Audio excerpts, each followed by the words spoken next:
पर उन्हीं लोगों ने क्लिक किया होगा जो या तो कॉलेज जाने वाले हैं या उन्होंने अभी-अभी नया कॉलेज जाना स्टार्ट किया है। तो वेल गाइस, मैं आपको कुछ ऐसी चीज़ें इस वीडियो में बताऊँगा जो आपको कॉलेजेस में अवॉइड करनी चाहिए। तो वेल दोस्तों, फर्स्ट थिंग है कि आपको अच्छे फ्रेंड सर्कल में रहना है। वेल अच्छे से मेरा मतलब ये है कि आपको ऐसे लोगों के बीच ही रहना है जो जिनकी हैबिट्स अच्छी हो, लाइक वो नशे वगैरह ना करते हो, क्योंकि आपको पता ही है कि अगर आप ऐसे सर्कल में रहते हो जहाँ लोग नशे करते हैं तो आपकी भी वो कभी ना कभी हैबिट बनेगी, क्योंकि वो लोग आपको कभी ना कभी नशा ट्राई करने के लिए बोलेंगे। और वेल दोस्तों, अगर आप इन चीज़ों को एक बार या दो बार ट्राई करते हो तो ये आपकी कब हैबिट बन जाती है तो आपको ये पता ही नहीं लगता। वेल दोस्तों, तो आपको अवॉइड करना चाहिए ऐसे फ्रेंड सर्कल में रहने से जो नशे वगैरह करते हो। वेल एंड सेकंड थिंग ये है कि आपको ऐसे फ्रेंड सर्कल में भी हैंग आउट नहीं करना चाहिए जो आपसे बहुत ज़्यादा अमीर है। वेल दोस्तों, ये साउंड तो बुरा कर रहा है लेकिन ये रियलिटी है, खास करके मिडिल क्लास के बच्चों के लिए। वेल वो मैं वीडियो में आपको बताऊंगा आगे कि क्यों।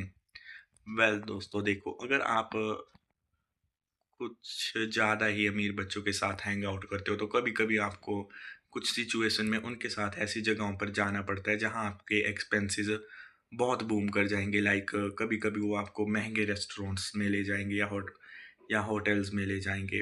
वेल उस सिचुएशन में आप उन लोगों को मना भी नहीं कर पाओगे क्योंकि वो आपके फ्रेंड्स होंगे।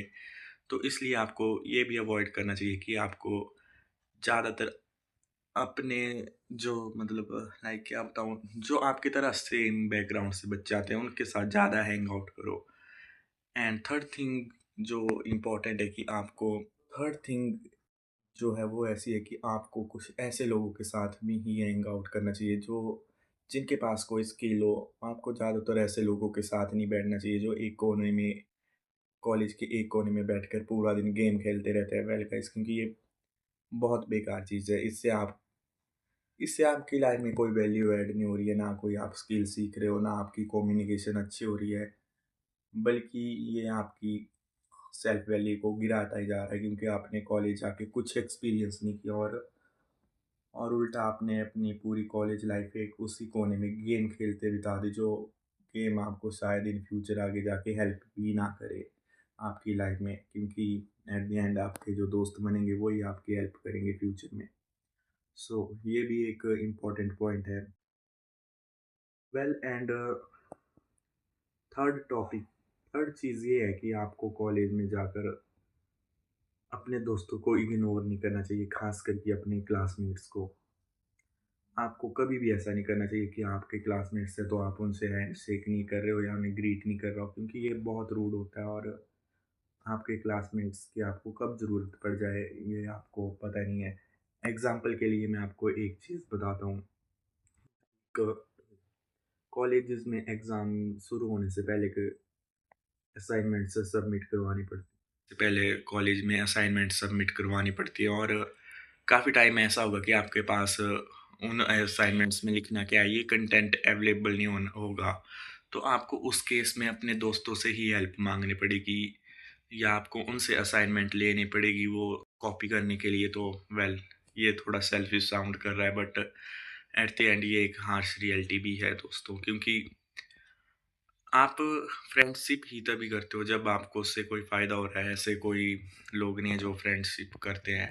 बहुत सेल्फिश साउंड कर रहा है बट ये रियलिटी भी है, क्योंकि आपके दोस्त तभी बनेंगे जब आपको उनसे कुछ वैल्यू मिल रही हो या उनको आपसे कुछ वैल्यू मिल रही हो। ऐसे कोई किसी को दोस्त नहीं बनाता है। कुछ केसेस में आपने देखा ही होगा कि बच्चे एक कोने में पड़े रहते हैं। कुछ बच्चे होते हैं ऐसे क्लास में। इस पे भी एक टॉपिक वीडियो का टॉपिक बन सकता है। अगर आपको उस पे वीडियो चाहिए तो कमेंट पे बता देना। और इसमें मैं इस टॉपिक में मैं शायद स्पॉटलाइट इफ़ेक्ट को भी कवर करूँगा। अगर आपको पता नहीं है कि स्पॉटलाइट इफ़ेक्ट है क्या तो वो आपको शायद इस वीडियो में मैं बता दूँ। सो एंड जो लास्ट थिंग है कि आपको अब ये थोड़ी एक कम्युनिकेशन लाइन में भी चली जाती है, बट जो लास्ट थिंग ये है कि आप कॉलेज जा रहे हो तो ज़रूरी नहीं है कि आप अपने क्लास के बच्चों से इंटरेक्ट करें। आपको सबसे इंटरेक्ट करना चाहिए, क्योंकि आपको सबसे इंटरेक्ट करना चाहिए क्योंकि आपको अपने सीनियर्स की भी ज़रूरत पड़ जाती है कभी-कभी, क्योंकि आपको पता ही है कॉलेजेस में लड़ाई झगड़े होंगे। वेल, मैं आपको यही एडवाइस दूँगा कि आप कॉलेजेस में जितना हो सके लड़ाई झगड़ों को अवॉइड करें, क्योंकि यहाँ कॉलेजेस में प्रोफ़ेसर ऐसे होते हैं कि जो आपको सपोर्ट नहीं करेंगे, बिल्कुल भी नहीं करेंगे। अगर आप ऐसे लड़ाई झगड़े कर रहे हो तो वो बहुत ज़्यादा नहीं सोचेंगे आपका करियर डिस्ट्रॉय करने से पहले। इन कुछ केसेस में सोच भी सकते हैं, बट अवॉइड ही करो, क्योंकि लड़ाई झगड़ों में कुछ रखा नहीं है। ये बस ऐसा अगर आपको एक्सपीरियंस करना है तो आप कर भी सकते हो, बट मैं यही एडवाइस दूँगा कि ऐसी चीज़ों से दूर रहें और जितना हो सके दोस्त बनाएँ कॉलेज जाके, क्योंकि कॉलेज जाके दोस्त ही बना सकते हैं आप, क्योंकि आपको पता ही है कॉलेज में कोई ऐसी ख़ास स्किल तो सिखाई नहीं जाती है, जिससे आपकी जॉब लग जाए, वो आपको खुद ही सीखनी पड़ेगी।